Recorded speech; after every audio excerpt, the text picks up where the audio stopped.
And good morning, Dave and the AM Cornbread Man on your Cornbread Man morning show. What a week. We're still navigating a lot of that week. Haven't been on much, trying to rectify that a little bit um, and get things back to where they're supposed to be. My background's not working this morning. That'll be okay, though. Pray for my wife. It's been a hard week for her. She's resting at the moment, and it's early, obviously. But we're trying to get back, get in a routine. Got some things to finish up today.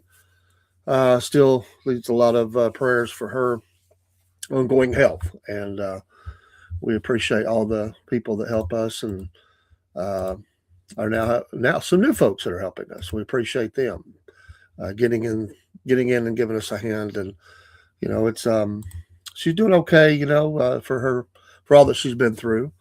It's comfortable and but resting a lot. It was a hard week, and so she's really tired today. So slept a lot last night or into this morning. So let's pray for her as she continues to recover from just a really hard week. And when you go in the hospital, it's not easy. And just getting some new things set up. Good morning, Broski. How are you doing, sir? And had a good show last night. Enjoyed it. Worked late into the night, getting some things kindly caught up. We're getting there, kindly caught up. But we'll be broadcasting through the weekend. We do have special guests tonight. Yeah, it's good to be seen, man. We'll have special guests tonight. Special dirt report with the driver. I don't know about tomorrow. I'll have to look. Thank you for the prayers. Need the prayers, man. We've had a lot of people praying for us. I mean, a lot of people. I've been contacted by so many people. A lot of people stopped by the hospital. People sending their well wishes, trying to help any way they can, and it means a lot. Really, really, really does mean a lot. But we'll get through. We will get through somehow. By the grace of God, we'll get through. Let's see. Let's do our verse this morning. Share the screen here. Get a quote from the Word of God here. John 5:24. Verily, verily, I say unto you, he that heareth my word and believeth on him that sent me hath everlasting life, and shall not come into condemnation, but is passed from death unto life. John 5:24. I like that. I don't know what is going on with my thing this morning. I'm trying to be a pain. It's early yet. It hasn't woke up.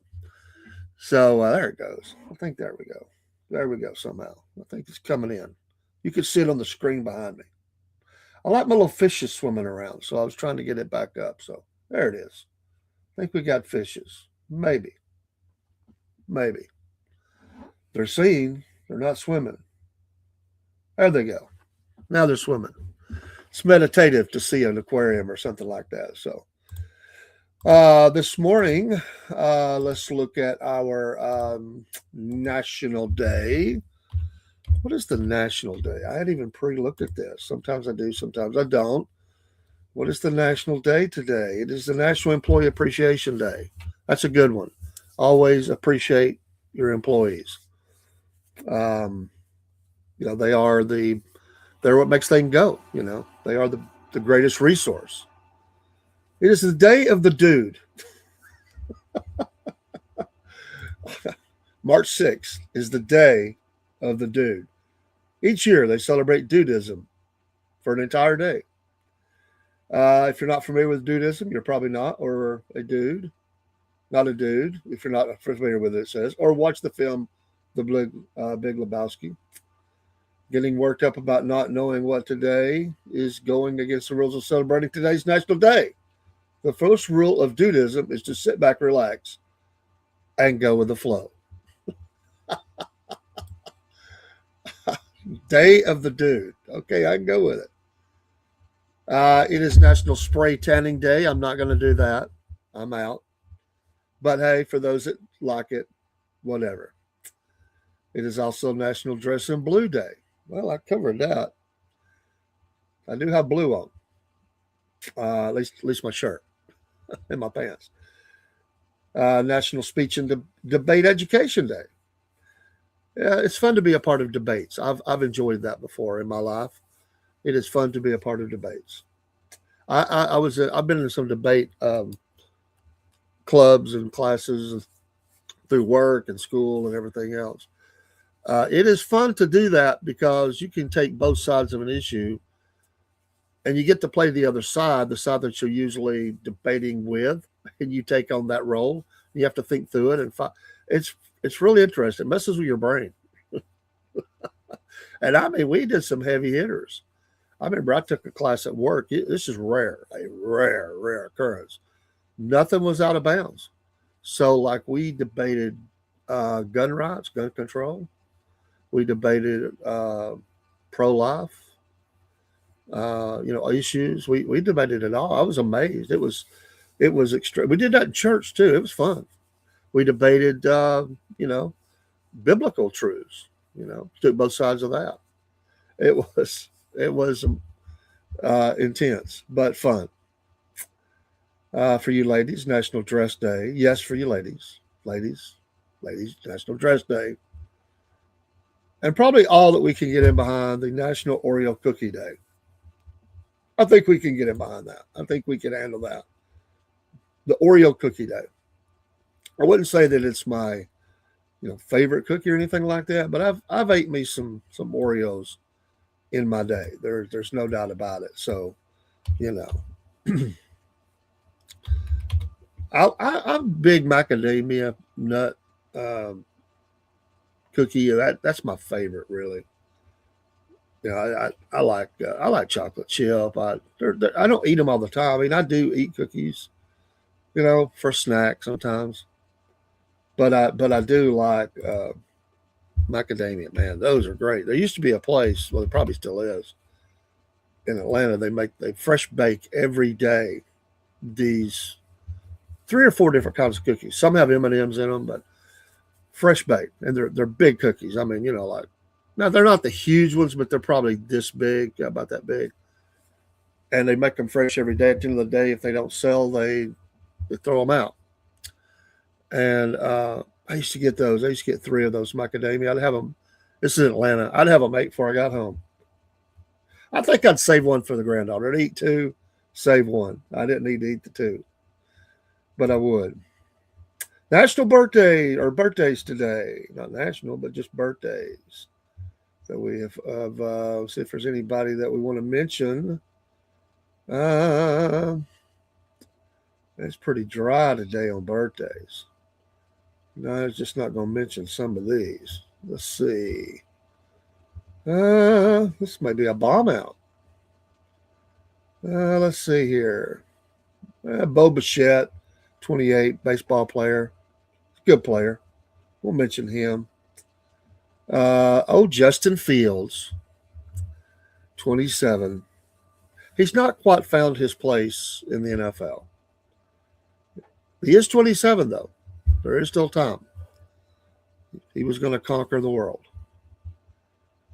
He just didn't quite get there, you know. So maybe he'll find his way. It's a. I think the NFL is going through a flux right now of in the quarterback position, where they can't decide exactly what they want.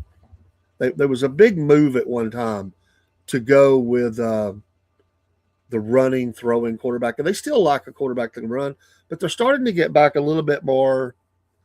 A lot of teams back to a little bit more of a drop back passer, because a lot of these running quarterbacks, well, you know what happens? They get hurt.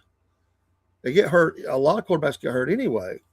But when you're running the ball, doing, the different motions and stuff they're doing, you know, you're going to be getting a lot harder tackles because you're jumping into that next line. Sometimes there's no blocking for it. You're just out there trying to make a play, and it's going to be difficult. It's not that it's 100% across the board that people have kind of went back through that to the drop back passer. I think it's a hybrid. It's a drop back with the ability to move. Like if you look at Patrick Mahomes, he can move. He can get you a first down, but he's trying to stay in the pocket most of the time, unless he just needs to get yards. Took it to Jalen Hurts. Even he has not ran as much as he used to. He still does that, but you just can't take that beating. So Justin Fields would fall into that role, and he has taken a beating playing that kind of a role.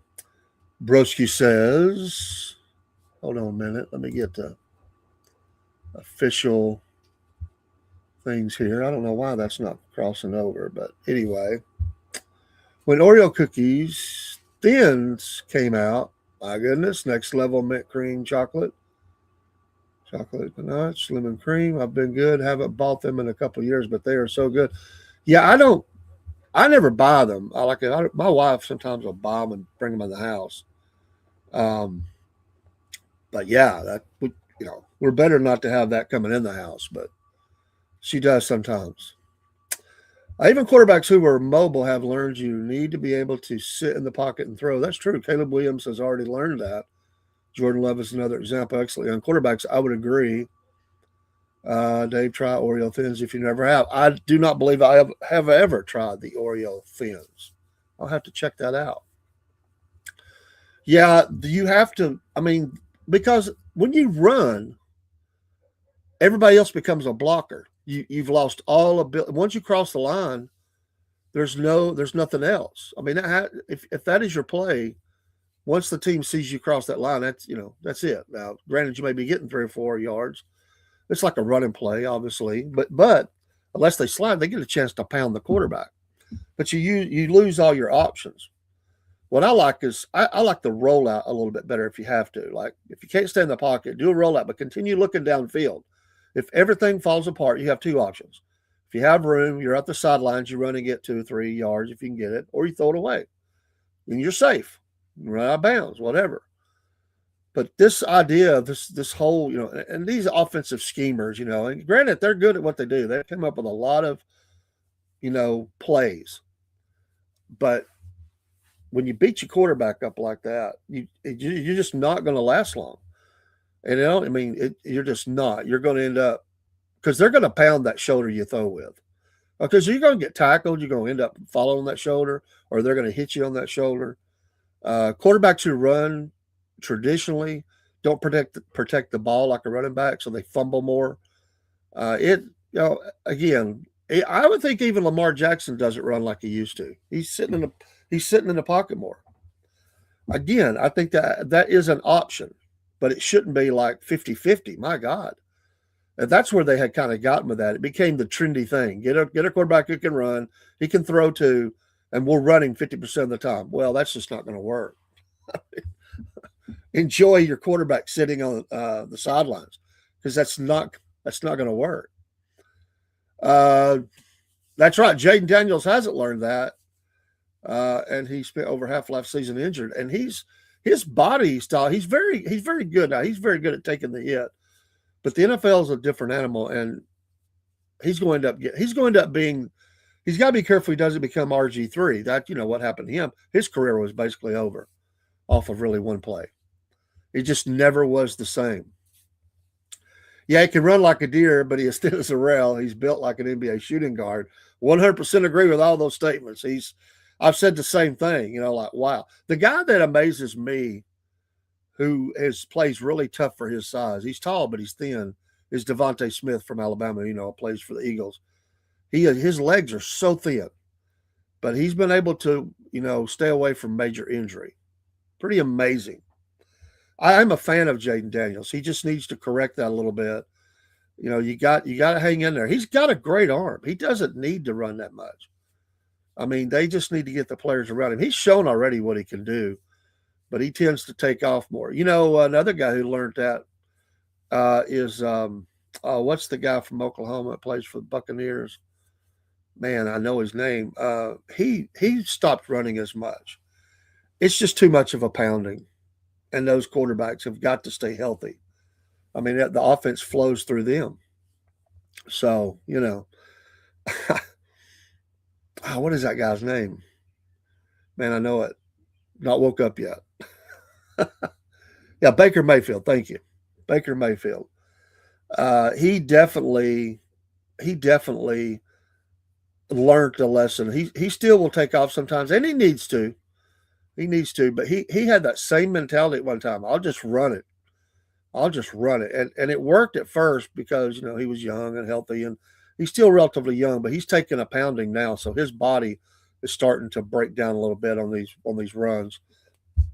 So it's just it's a learning curve for them from college to the NFL. And I think you can still do some of that, even design plays for runs. You just have to know when to call that kind of play. And there's still got a chance they're going to get hit hard and hurt. But I think if you when you spread the team out and you spread that defense out, that's when Mahomes likes to do it. They'll spread everybody out. And then, if there's nothing there, he'll fake. Sometimes he'll go, sometimes he won't. But so he's really good at I mean not Baker. Mahomes is probably the best at dancing on that line. He's got a great mental idea of where that line of scrimmage is. Some of them don't do it as well because sometimes I think he's over it. He's like just behind it. He's really got a good idea of that in his head. By what he's still looking downfield. He's a magician. I mean, he's amazing. And some of these guys that'll be coming out, they'll have to figure that out. It's just a different game. College is not NFL, even though great college teams. There's some nuances to the NFL. Caleb is really good at that too. That's why we compare him to Mahomes. Yeah, he is. He's an amazing talent. They got a guy who can take them as far as they want to go if they can just really continue to put the team around him. And they're really already there. I mean, I think they've got enough to do it. He's going to learn a little bit more. But yeah, it's those kind of things are not taught. It's just an ability. It's a gift, and some people can do it, and some people can't. But they have, and that's what throws defenses off because they think he's coming, and he's able to be right on that line and still draw you up just enough. He can drop that pass right over your head, right in between you. And if you do stay back, then that's when he takes off running. And he could him by himself or themselves can torment a defense. So I agree with all that. Yeah, I like to look at that part of the game. It's the little things. I think the hardest part that is really hard for young quarterbacks to learn.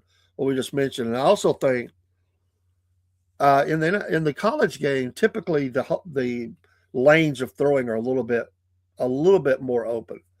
And so and the players, all of them are not as fast because you get the best of the best in the NFL. So what they have to learn in the NFL is those lanes close up a lot faster than college.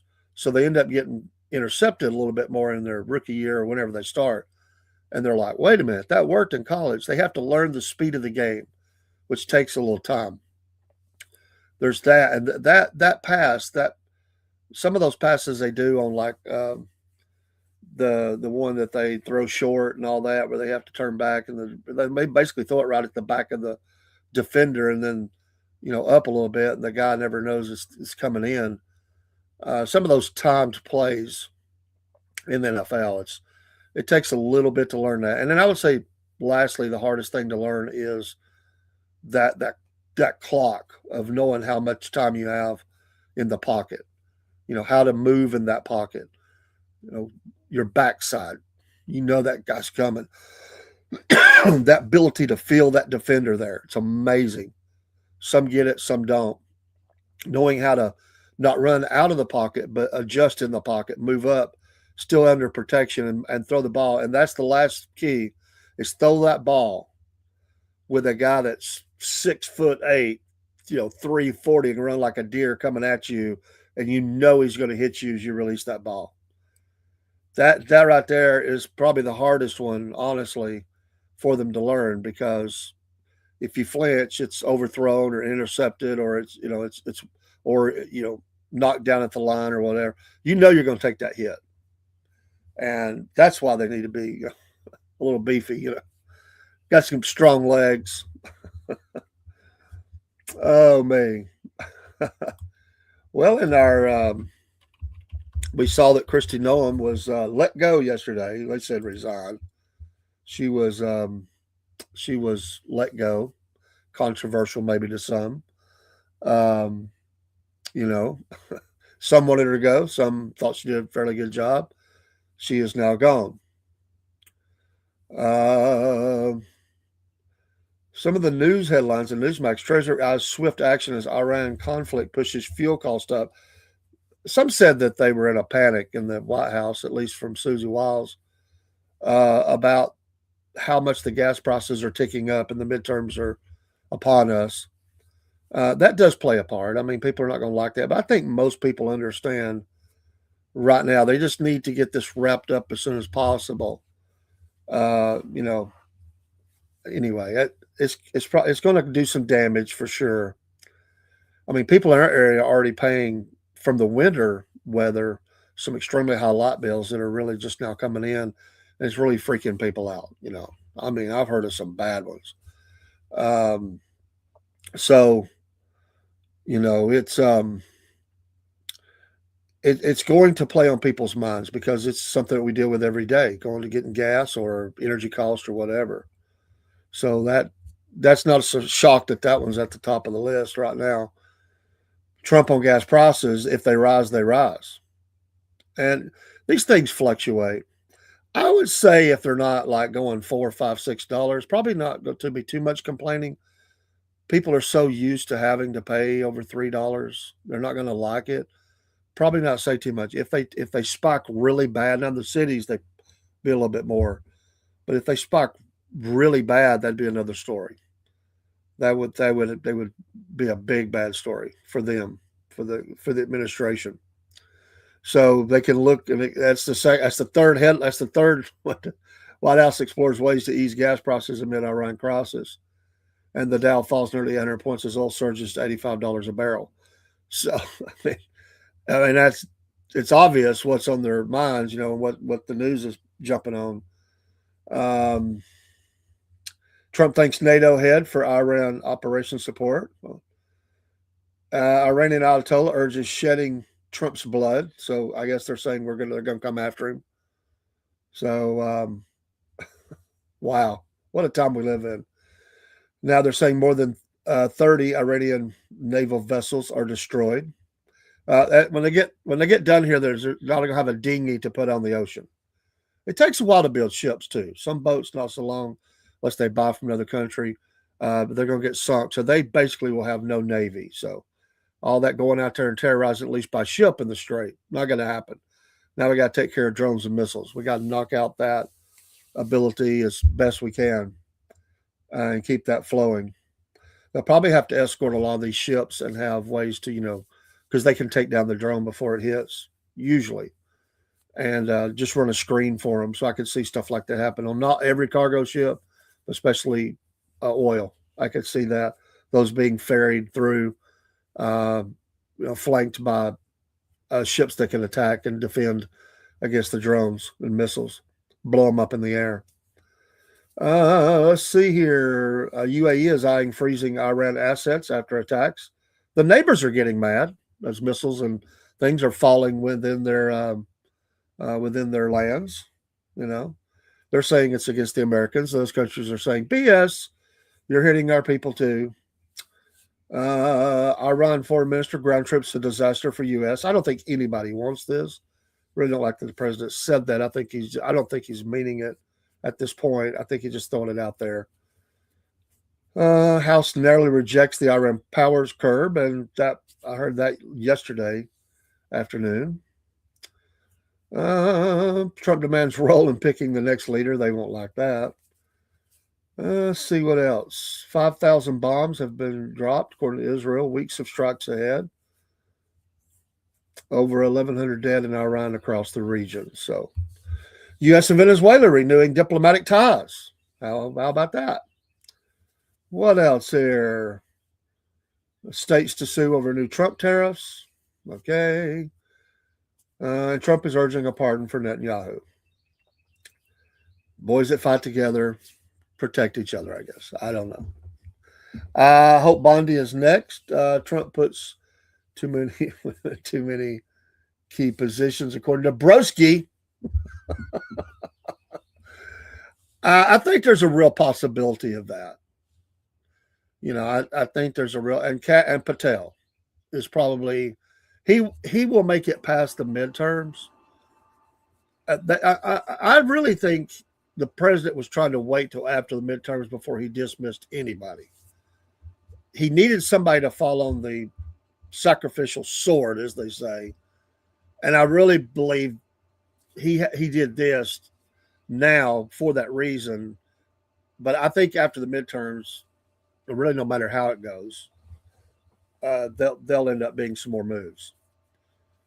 Maybe a little. I don't know if it'd be more or less depending on who held. What happens in those elections.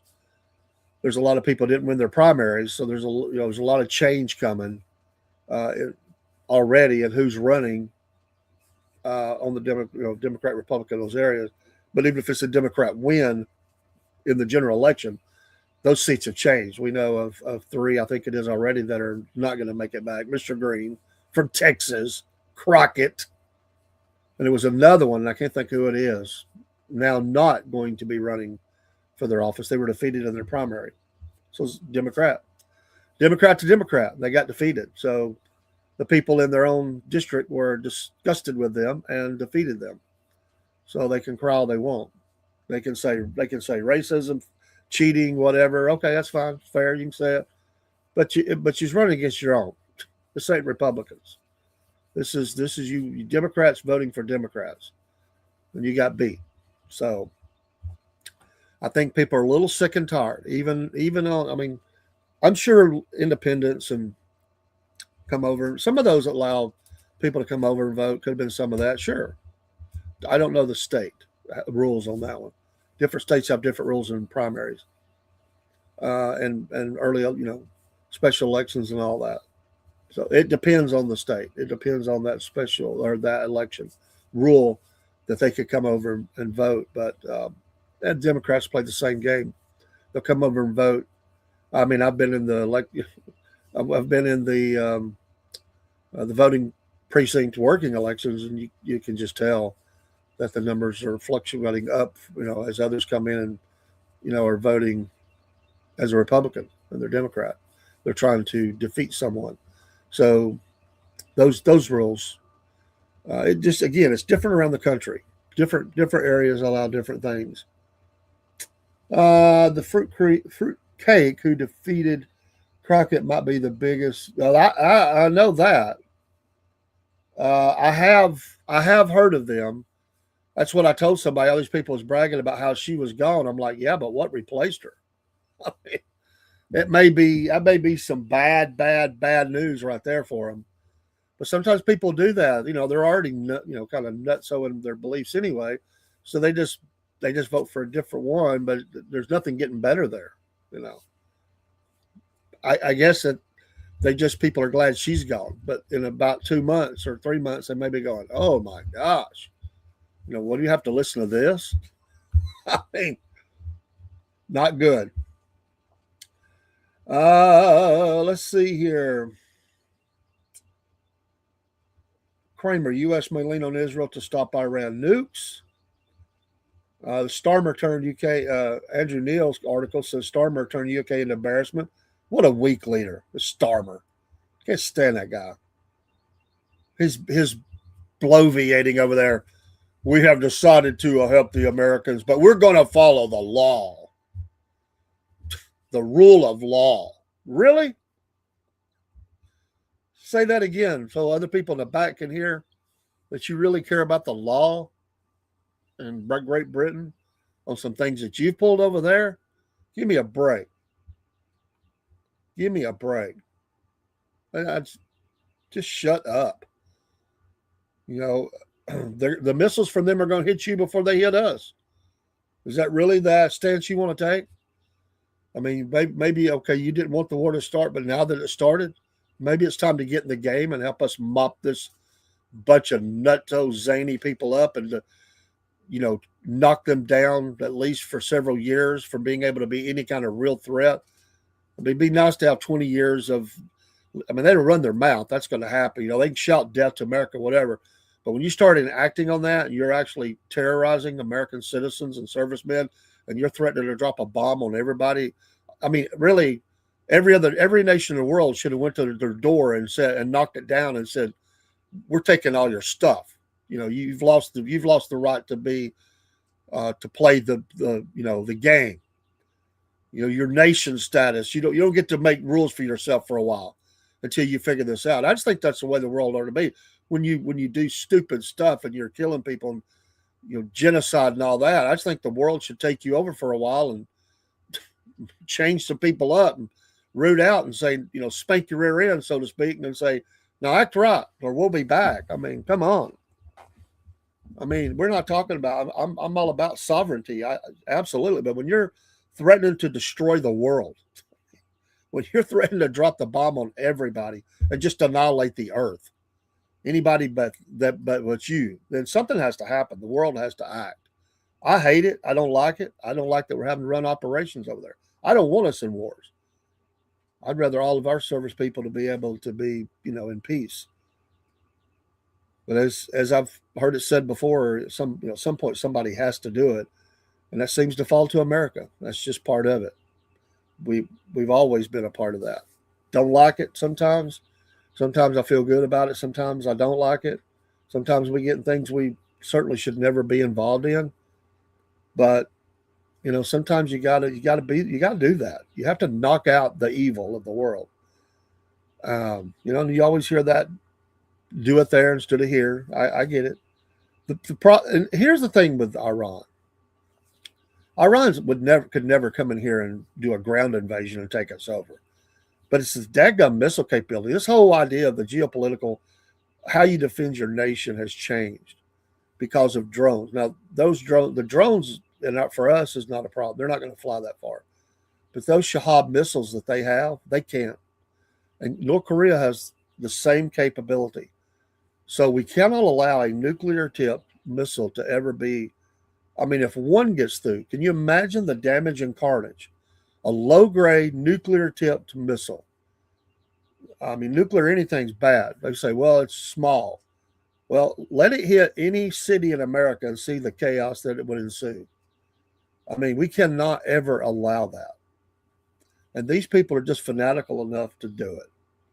They really don't care. I mean, you can see we've knocked out 100 members of their leadership.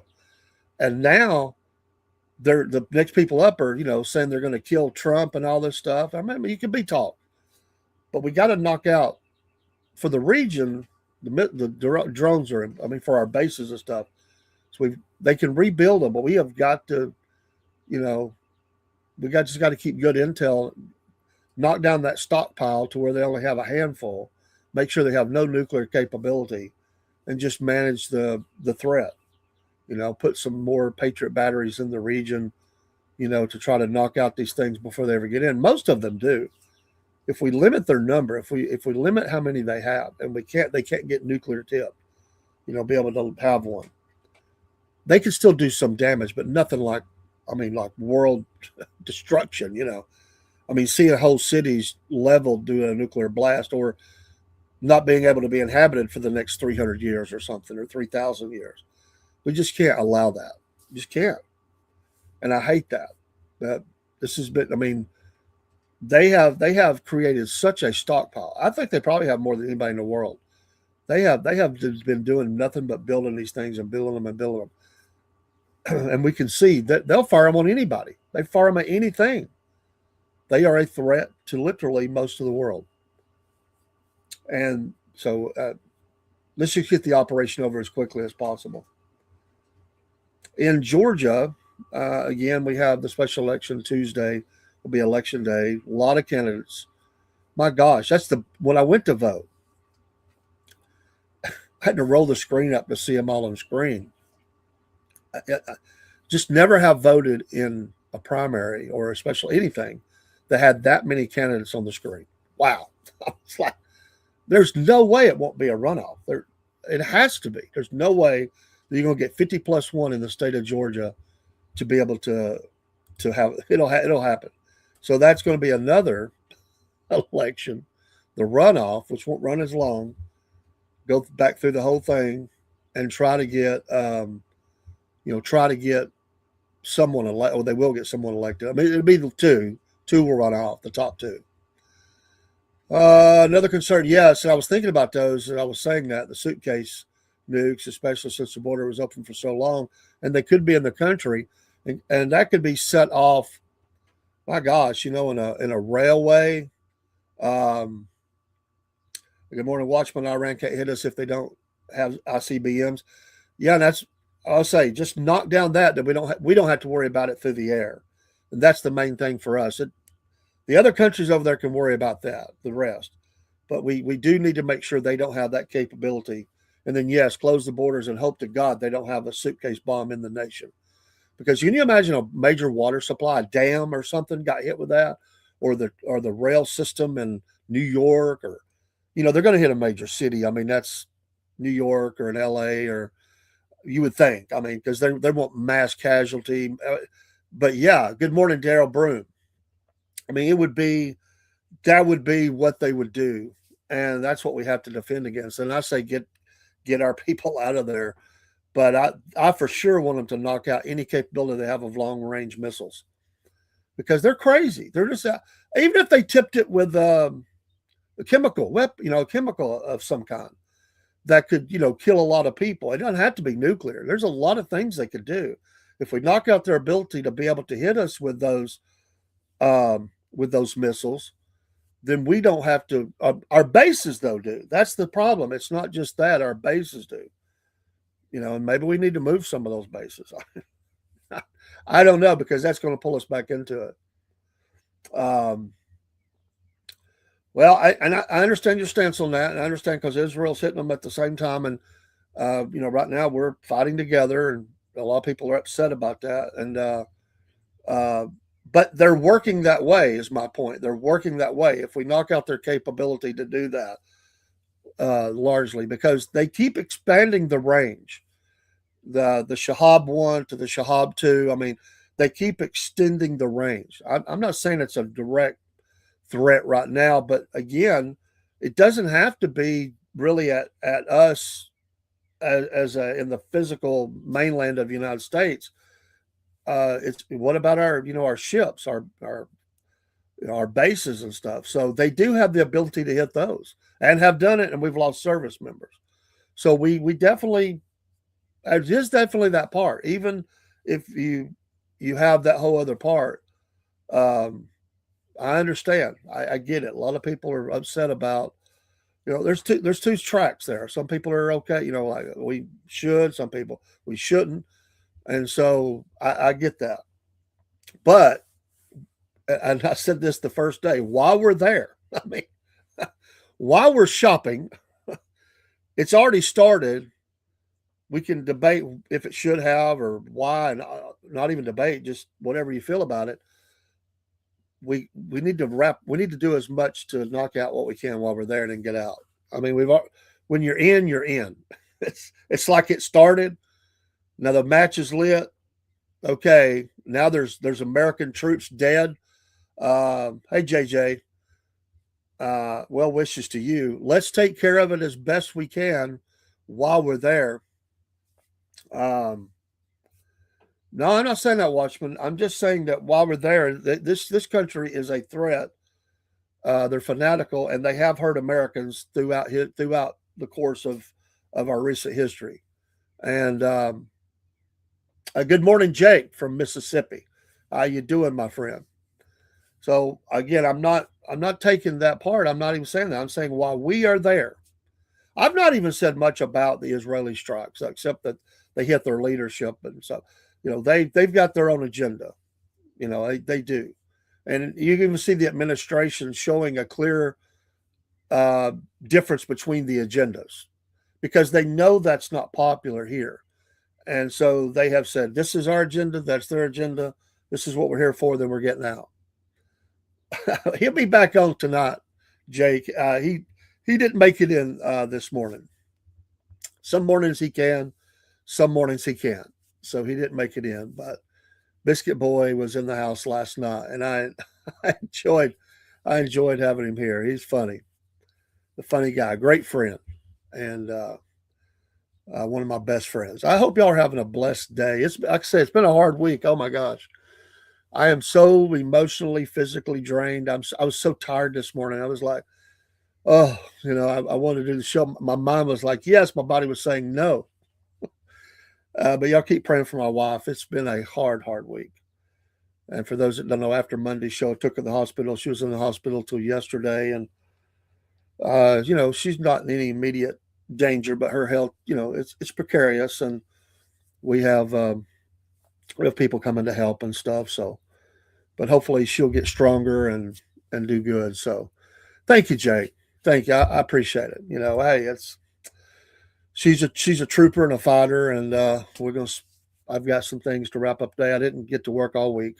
Been at the hospital day and night, with little breaks to go, rest or get things done. Um, and a lot of people, friends, family have come by, and we appreciate them doing that. And hopefully we keep her out of that place. But I will say again, great job, hospital. They were fantastic. I just appreciate each one of them. Um, Broski, I'm not a fan of either country. Like to see them take each other. Get your popcorn ready, and they're going. They're going. Hey, I understand. Yeah, there's been attacks done on that. There's things I don't like that Israel's done. I've never said that I liked everything they do. There's been some overreaches sometimes that they have done, but those, if they pick a fight, with or they mutual agreement to pick a fight, it's going to be ugly. I mean, we're getting into end time events. I mean, the end pieces are coming together pretty quickly right now, and it's get ready, folks, because it's happening. I mean, that's it does. So we're not going to be able to. They're going to do what they're going to do. We can't even control that. I mean, so honestly, nobody can. Israel's going to do what Israel's going to do, and either I think we just need to get we get this mopped up on our end and get out. But yeah, and it's the old story. I mean, the defense of oil and all that.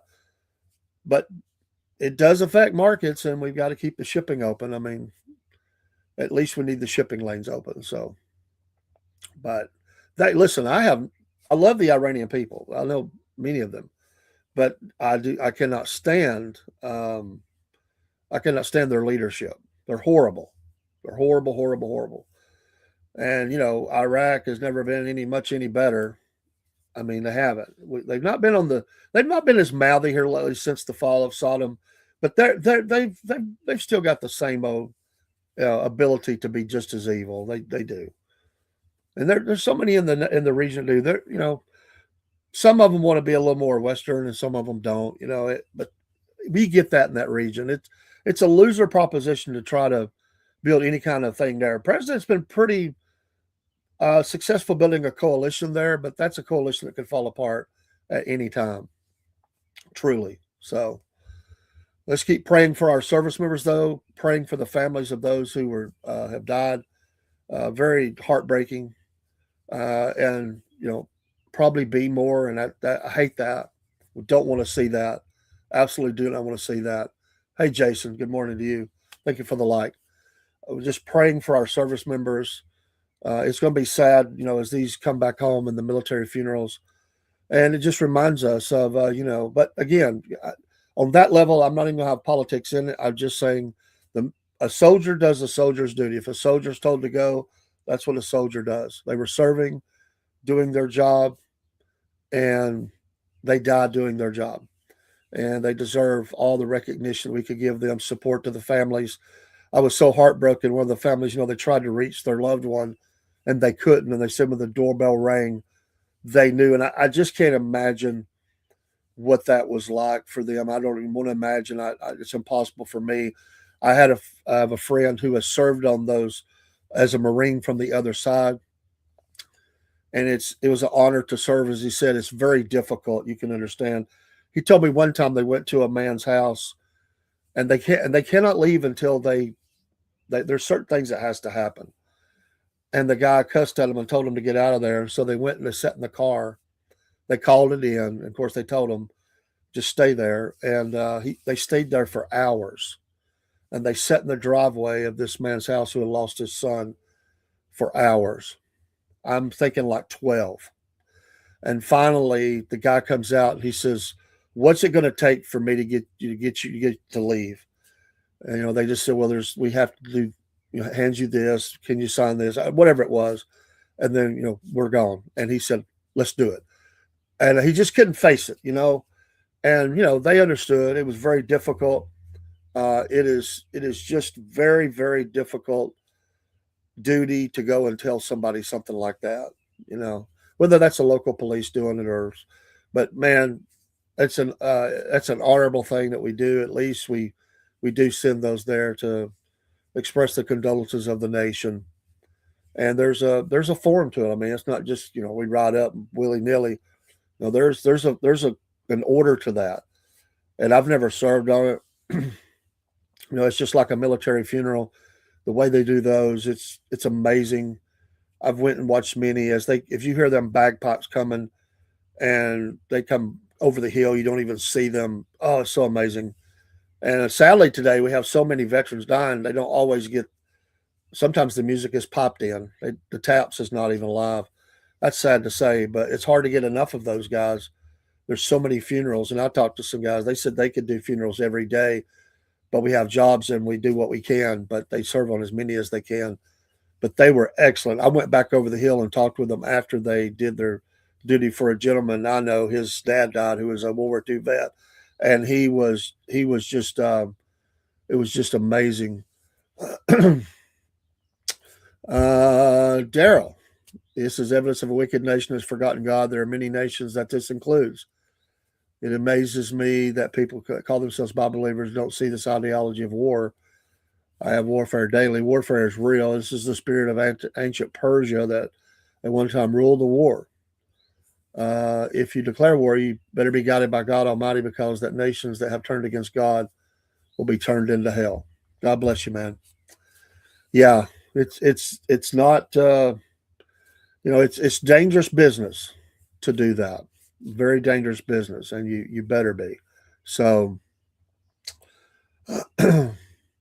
well, and Watchmen, yeah, I understand. There will be many flag draped coffins, and because of that, the goings on there. And hey, listen, the Bible is replete with the end times, and the Jerusalem, being this, the nations will become drunken with it, and it's a burdensome stone. I mean, listen, we can't. I mean, we can see it, and we understand that in the end, there's going to be what will happen when Messiah comes, and what will happen for Israel and all that. But we understand the whole world at one point will turn against Israel. The whole world. And then there will be, if it wasn't for Christ coming back, there would be nothing left. So we have to go down this road, unfortunately. Or at what step are we? Couldn't tell you. But we know that in the end days, the Battle of Armageddon is sitting out there. There's all these confederated nations that are going to come together with Russia. We see all these, end time battles from Psalms all the way through the minor and major prophets.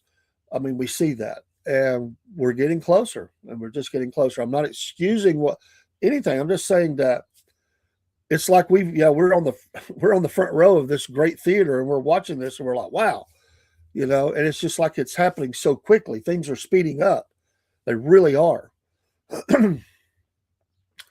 Hey, Daryl, you got a time for a phone call today? I was hoping I could talk to you today at some point. Not this morning, just sometime during the day. Just wanted to chat with you, ask you something if you have time. I can send you my number if you don't have it. But I hope everybody has a great day. We're getting close to the end of the show, and thanks for everybody dropping in today. It's good to be back. We'll have shows tonight with a dirt track driver. He's coming in remote. I think okay, good. I think Dean's going to come in from his house, so he's testing out. He's trying to get used to doing that. And then Biscuit Boy is probably going to drop in, same way. And then our driver. So there'll be 4 of us on the screen. Maybe Dusty will stop in. We'll push the envelope a little bit, get 5. We can go up to 10. We have to order. I will, brother. I just want to ask you something. I can't wait till Jesus comes too, Watchman. I can't wait till all the enemies of the cross are. I mean, that's the utopia we're waiting on. is for Jesus to return. Amen. And there is ugly and evil in the world, and it's sad. And hey, thank you, Daryl. It's man, we felt those prayers this week. It has been such a tough week for us, and we're just trying to get you know wife's home, and we're trying to get today. We'll kind of try to get in a routine of that. We got things next week. We've got some things set up for help and to help us, and hope just pray she gets stronger. We want to see her continue to be as active as possible, and I'm hoping that that will occur. So, uh, but God bless you and God bless America. Pray for our military as you do. Pray for each other. Pray for souls to be saved. It is, I think of these service people, like anybody. If we go out and drive a car, we're taking our life. I mean, our life could be required of us at any moment.